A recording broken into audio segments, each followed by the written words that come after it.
Guess it's Lee. Scotty went by there this morning to see him before driving up to Canada with Bobby, and he just didn't like the way he looked, so he brought him in here, and Jeff examined him, and they put him in isolation to run some tests and for observation. Well, does Jeff know what he has? No, but he seems to have the same symptoms as Mrs. Hewitt did when they first admitted her. And they don't really know what's wrong with Mrs. Hewitt, do they? No.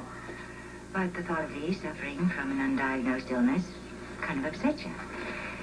I mean, I could tell from his expression, even though he tried to keep it from Lee, how worried he is. Well, Heather, I was certainly glad to hear that.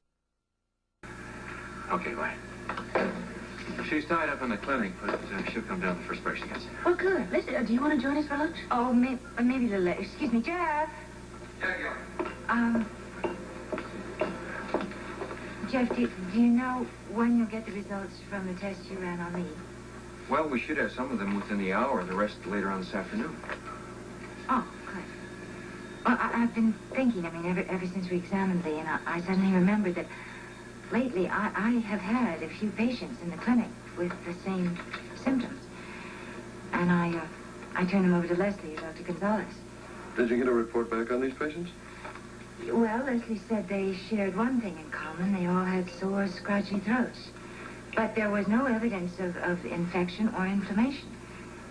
Same as Lee. Well, I'm glad you told us, Gav. I've already asked Leslie to keep concise records on all patients who have the same initial symptoms as Mrs. Hewitt. If we can establish some kind of a pattern, it could help us with our diagnosis. Steve, do you think this could be some new strain of flu? Oh, I couldn't even offer an opinion, Jeff, not until I check Mrs. Hewitt's latest blood test. Gail, I'll give you a call as soon as we know anything more, all right? Yeah, thanks. I appreciate it. Sure. Hello. I've been trying to call you. I'd come and have lunch with us, but you weren't in the office. Oh, I'm sorry. I just had lunch with Tracy. Actually, I'm just on my way back to the hotel to pick up Dad so he makes his appointments on time. Don't forget, he has an appointment with me this afternoon. I won't forget, and I'll make sure he doesn't forget either. I'll see you later, John. Okay. Bye-bye. Bye, right? See you later, you two. Here's Bobby Spencer. I thought she and Scotty were driving to Canada this morning. Well, that's what Scotty said last night. They were going to leave first thing this morning. What do you think happened? I don't know. Or Scotty maybe postponed it because of Lee being so sick. Well, I'll ask Gail when I see us. I hope they're gone when Laura gets here. If she has to watch them leave together, all it's going to do is make it harder for her. Well, great. If Laura doesn't get here till the middle of the afternoon, I'm sure they'll be gone by then. Not today. She had one exam, and she was coming straight to the hospital the minute it was over. So?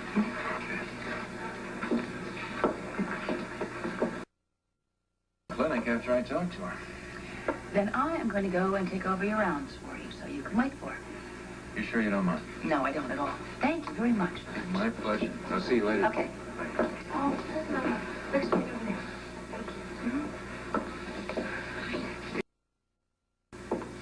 Hi, Monica. You busy? There's a lot of work to do. I can't seem to concentrate. What's wrong? Scotty? I was so sure that they'd be gone by the time I got here today. It's so hard, Monica, to see him with Bobby and knowing that... I know. In fact, I was surprised to see them here myself. Scotty told me that he's not going to leave for Canada until Dr. Hardy and Uncle Jeff can figure out what's wrong with his father. So he's going to go ahead with his plan to marry Bobby. Well, he said there was one last hope, and that's What is it? I don't know, Monica, and I don't even want to know. I wouldn't let him tell me. Why? Laura, you know I have thought that Bobby has been lying to Scotty all along. Now, if Scotty has one thin shred of hope, you have to hold on to it. Why? So that I can end up more hurt than I already am?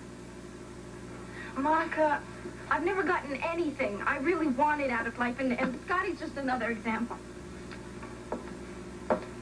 You know who you sound like? Me. Before I met Alan. I was so in love with someone else, when it didn't work out, I really thought my life was over. I was never going to get anything I wanted. But I did. Laura. Look, you cannot give up hope. I mean it. Mean it. I mean, I didn't, Scotty hasn't, so you can't. You just can't, Laura, no matter what happens.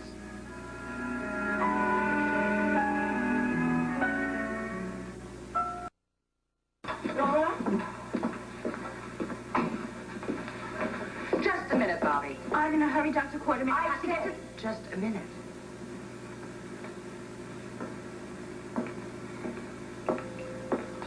What? I want to give you a little warning.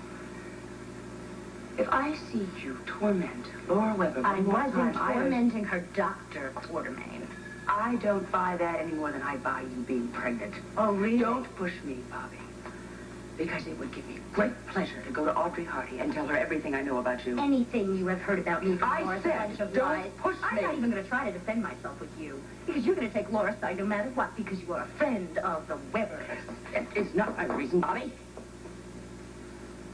I have been on the receiving end of the kind of abuse you're dishing out to Laura, and I didn't like it, and I will not have her subjected to it.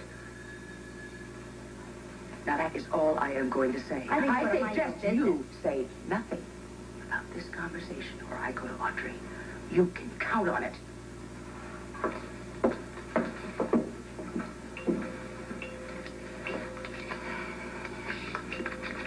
Dory, is that meaning you called me back in Steve's office? Is that still on? Oh, absolutely, Monica. Oh, good. Alan was going to bring my father-in-law in here for some more tests. I wonder, have you seen them?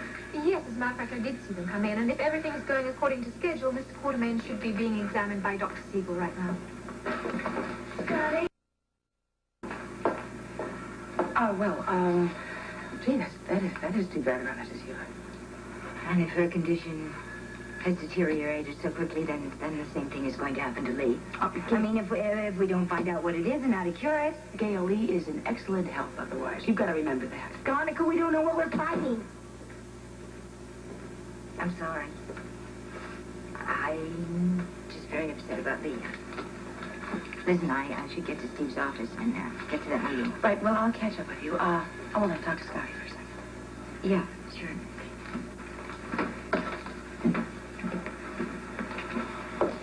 Scotty, can I talk to you alone, please? What's up, Monica?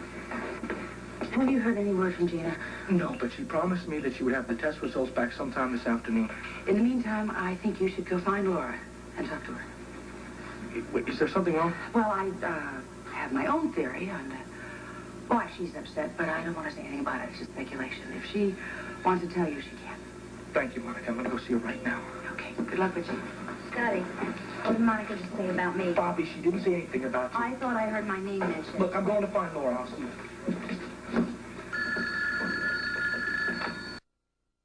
May never come in contact with a patient manifesting these particular symptoms, like you, Monica, and Peter in your office.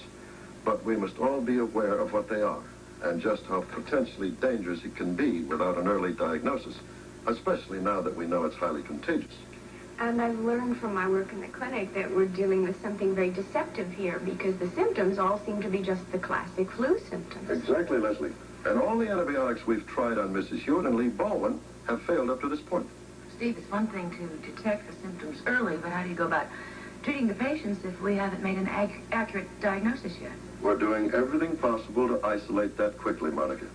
Lester down in the lab is sending blood samples and throat cultures from patients who have complained of these symptoms to Dr. Lombard, who is head of the health department of the city. Now, Mr. Lombard is a fine virologist, and we're hoping that he'll help us isolate it. What about the Center for Disease Control in Atlanta, Steve? Have you contacted them yet? Oh, yes, we're sending them the same samples that we're sending on to Dr. Lombard. And hopefully, between the two of them, they'll be able to give us some positive diagnosis soon. What I'm really hoping for is that Atlanta might have some case histories on file of this same virus, so they can send us their recommendation for treatment and medication immediately. Excuse me. Dr. Hardy here. Yes, Jeff. What? No, keep him there until I can examine him, too. I'll be right down. May I have your attention, please? That was Jeff Weber. Lester, our lab technician, has all the symptoms of the first stage of this virus. Or whatever it turns out to be. Obviously, we're dealing with something that's totally unknown to us. And right now, we're totally helpless as how to deal with it.